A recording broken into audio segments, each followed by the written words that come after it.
अक्टूबर 21, 1833 एक लड़का स्वीडन की राजधानी स्टॉकहोम के एक परिवार में जन्म लिया, जो बाद में जाके एक फेमस साइंटिस्ट, इन्वेंटर, बिजनेसमैन और नोबेल प्राइज का फाउंडर बना। उसके पिता का नाम इमैनुअल नोबल और उसकी माँ का नाम एंड्रिटी नोबल था। उन्होंने अपने बच्चे का नाम रखा एल्फ्रेड। एल्फ्रेड के पिता एक इंजीनियर, इन्वेंटर थे और वो ब्रिज और बिल्डिंग बनाते थे। वो अलग अलग एक्सपेरिमेंट किया करते रहते कि पत्थर को कैसे तोड़ा जाए।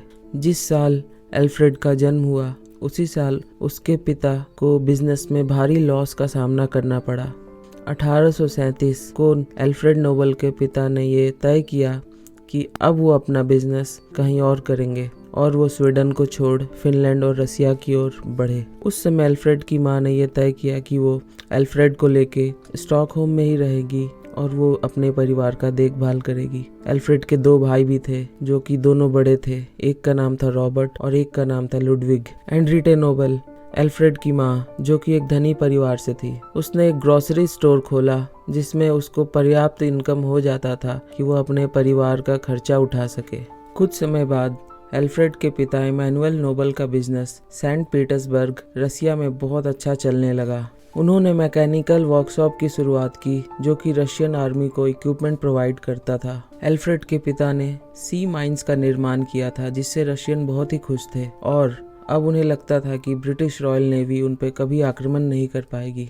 अब एल्फ्रेड के पिता भी ये चाहने लगे थे कि उनकी फैमिली भी अब पीटर्सबर्ग में आके बस जाए उनके साथ। तभी उनके फैमिली में चौथे लड़के का जन्म हुआ जिसका नाम रखा गया एमिल। चारों नोबल ब्रदर्स को फर्स्ट क्लास एजुकेशन दिया जाने लगा। उन्हें नेचुरल साइंस, लैंग्वेजेस, लिटरेचर सभी का संपूर्ण ज्ञान देने जाने लगा था। एल्फ्रेड मात्र 17 साल की उम्र से ही स्वीडिश, रशियन, फ्रेंच, इंग्लिश और जर्मन बहुत अच्छी तरीके से बोल और लिख सकता था। एल्फ्रेड की रुचि समय के साथ साथ लिटरेचर, केमिस्ट्री और फिजिक्स में बढ़ते जा रही थी। एल्फ्रेड के पिता हमेशा ये चाहते थे कि उनका बेटा भी उन्हीं के मार्ग पर चलता रहे और वो पोएट्री में ना जाए। इसी के कारण उन्होंने ये फैसला किया कि यंग एल्फ्रेड को स्टडी के लिए अब्रॉड भेज दिया जाए ताकि वो अपनी केमिकल इंजीनियर की पढ़ाई कर सके।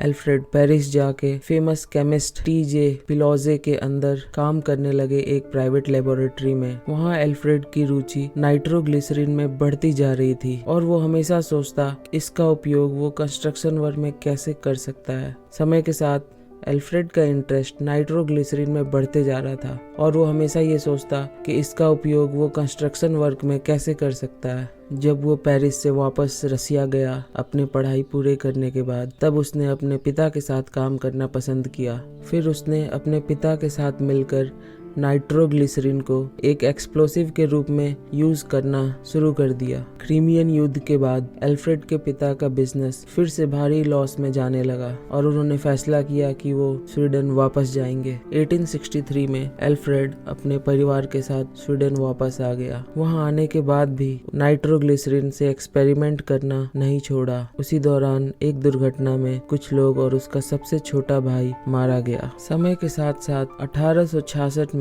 एल्फ्रेड ने डायनामाइट का निर्माण किया। डायनामाइट का डिमांड समय के साथ साथ कंस्ट्रक्शन इंडस्ट्री में बहुत तेजी से बढ़ने लगा और एल्फ्रेड ने अपने फैक्ट्रीज को अलग अलग जगह पे खोला। अब वो बहुत धनी बन चुका था और 1896 में एल्फ्रेड सैन रीमो, इटली में मर गया। एल्फ्रेड अपने आखिरी वसीयत में ये लिखा कि उनका जितना भी धन संपत्ति है उसका इस्तेमाल प्राइज देने में किया जाए, जो कि physics, chemistry, psychology, medicine, literature और पीस में दिया जाएगा। 4 साल बाद 1901 स्टॉकहोम, स्वीडन में पहली बार नोबेल प्राइज को फिजिक्स, केमिस्ट्री, फिजियोलॉजी, मेडिसिन और लिटरेचर में दिया गया और पीस प्राइज को क्रिस्टेनिया में दिया गया जो कि नॉर्वे में है। मैं उम्मीद करता हूँ कि आपको ये सेशन बहुत ही अच्छा लगा होगा। इसी तरीके के और भी वीडियोस के लिए हमारे चैनल को सब्सक्राइब करें।